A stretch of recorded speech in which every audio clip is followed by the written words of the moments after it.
반갑습니다. 아파트 사이클 연구소 배짱입니다. 네, 오늘은 제가 제 옆에 소장님이 안 계셔요. 그래서 저 혼자 이렇게 인사를 나누게 됐는데요. 혼자여서 그런지 너무너무 어색하고 떨립니다. 네, 저희 채널이 여러분들한테 이 부동산에 대한 시장과 또 어떻게 또 분석하는 게 좋을지 좀 도움을 드리고자 이렇게 영상을 찍고 있었잖아요.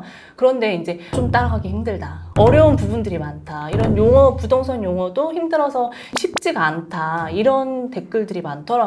그래서 저희가 그러면 진짜 사회초년생인 여러분들을 모시고 그들이 생각하는 부동산과 또 고민하는 부분들이 뭔지를 얘기를 한번 해보고 도움을 드려보고자 해서 이런 컨텐츠를 찍게 되었습니다. 아무튼 한번 두 분 모셔보도록 하겠습니다. 네, 안녕하세요. 안녕하세요. 네, 간단한 소개 부탁드릴게요.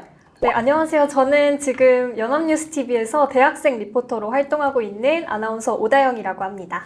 네, 안녕하세요. 저는 현재 쇼호스트 그리고 기상캐스터 아나운서로 활동하고 있는 프리랜서 아나운서 나연진입니다. 반갑습니다. 너무 떨립니다. 네. 아무튼 이 두 분을 모시고 좀 얘기를 나눠보려고 하는데요. 여러분은 진짜 대표적인 MZ세대 분들이잖아요. 네. 그래서 진짜 부동산이라는 단어를 딱 들었을 때 어떤 생각이 드시나요? 저는 얼마 전까지만 해도 부동산은 엄마 아빠나 공부하고 유튜브 채널로 보고 또 방송으로도 보고 그러는 줄 알았거든요. 네. 근데 저도 이제 사회 초년생을 네. 벗어나야 하는 사람으로서 공부 좀 해야겠다 하고 오늘 이곳을 찾아왔습니다. 네. 좀 공부가 됐으면 좋겠습니다. 네. 다영님은 어떠세요?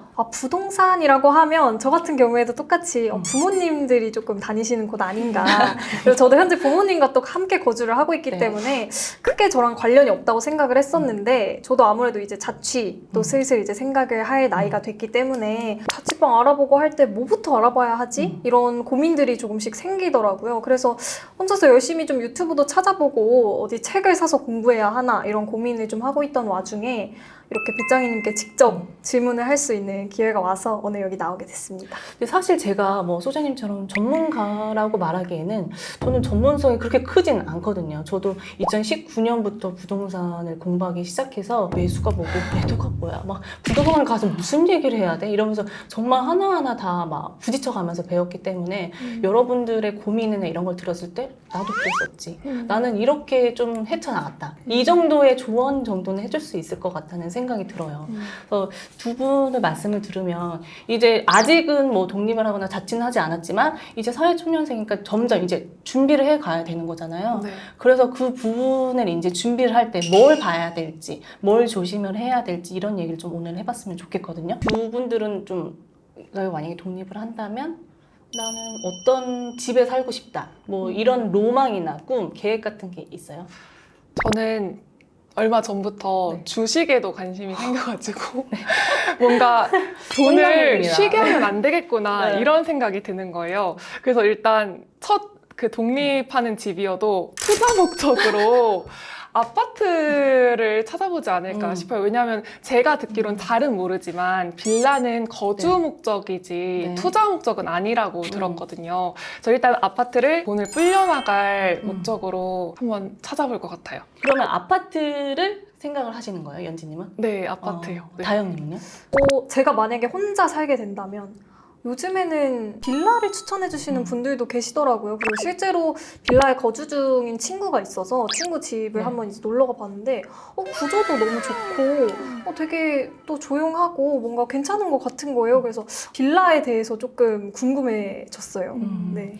그럼 월세나 이런 걸 봐야 될 것 같은데 네네. 그럼 집을 볼 때 그럼 어떤 게 가장 중요하다고 생각되는 그런 게 있을까요? 일단 저 같은 경우에는 중요한 게 굉장히 많겠지만 제일 먼저 드는 생각은 일단 그 위치, 제가 교통편이 조금 편리해야 되지 않나. 왜냐면 제가 현재 지금 경기도에 거주를 하고 있기 때문에 서울에서 일이 있거나 학교를 다닐 때마다 어디를 가도 편하게 갈 수 있는 좀 지하철역이 근처에 있다든지 아니면은 버스를 탈 수 있는 곳이 좀 잘 돼 있는 곳이라든지 그런 위치가 저한테 있어서는 좀 1번인 것 같습니다. 진짜 찐 공감돼요. 네.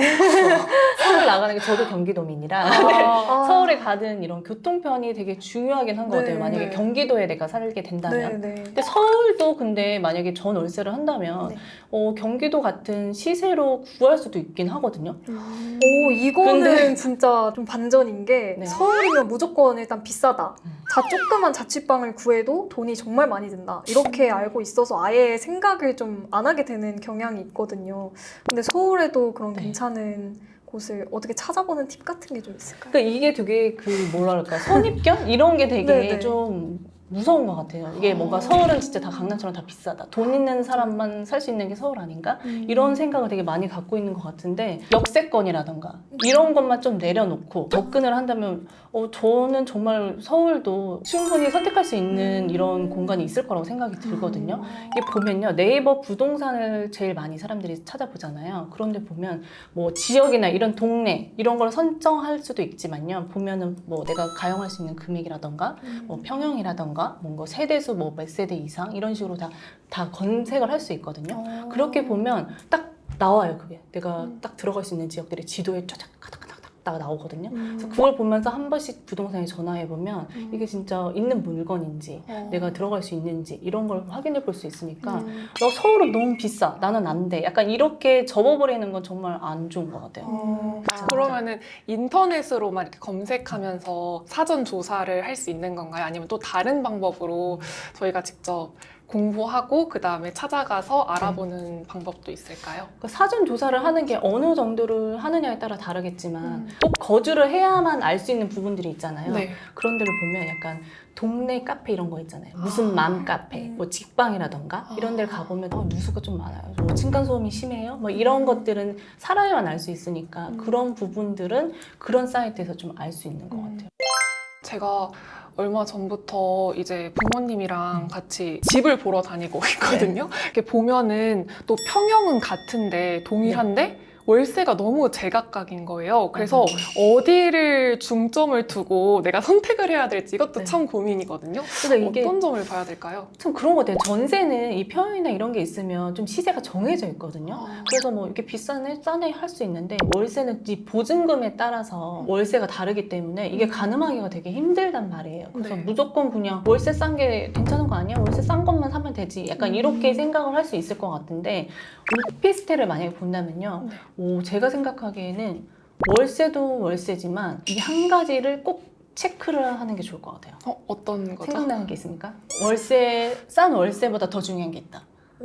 제가 친구들 중에 이제 요즘 자취를 하는 친구들이 많아서 월세방을 좀 많이 알아보다 보면 월세가 싸서 혹해서 갔는데 생각보다 다른 데서 비용이 발생하게 되는 경우가 있다고 하더라고요. 네. 근데 그 비용들이 굉장히 많다고 들었는데 그 중에 가장 이제 차지를 많이 하는 게 혹시 뭔가요? 관리비? 저는 잘 모르겠어서. 맞아요. 관리비. 연지스님이 말씀하신 것처럼 이 월세 플러스 오피스텔의 관리비라는 명목으로 매달 나가는 비용이 있거든요. 지금도 나가고 있을 거예요. 부모님이 내시겠지만 네. 지금 아파트도 이제 달달이 나는 관리비가 있어요. 그 세부 내역을 보면 뭐 승강기 이용료, 뭐 전기세, 뭐 장기 충전 순등 뭐 이런 게 다 있거든요. 그런 게 오피스텔로 있어요. 있는데 중요한 게 이 오피스텔의 관리비가 아파트보다 배로 비싸다는 거죠. 이게 보면요. 보통 뭐 7평에 뭐 8평, 9평 정도 되는 관리비가 한 20만 원 정도 나오거든요. 그 가격이면 아파트에 한 20평, 25평대 이때의 그 관리비랑 비슷한 거예요. 이게 왜 이렇게 다르냐 이걸 저도 궁금해서 찾아봤거든요.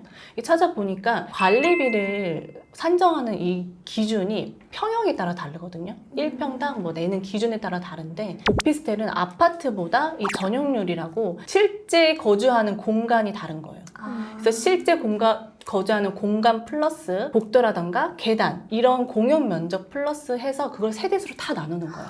그러니까 한 단지가 보통 1000세대나 2000세대 되는 아파트 단지는 이런 관리비를 2000세대, 1000세대로 나눠서 다 부과를 하는데 오피스텔은 보통 뭐 100세대? 뭐 많아봤자 뭐 200세대 별로 안 되잖아요. 그러니까 그 비용을 좀 더 많이 나가게 하는 거죠. 그리고 이것도 그래서 많이 나가는 건데 이 명목을 보면요. 뭐 전기료 뭐 이런 게 있는데 일반 관리비라는 명목이 있어요. 그걸 보면 아파트는 보통 뭐 2만 원에서 3만 원 정도? 이 정도 나오는데 오피스텔은 한 10만 원 정도 이렇게 나오는 거예요.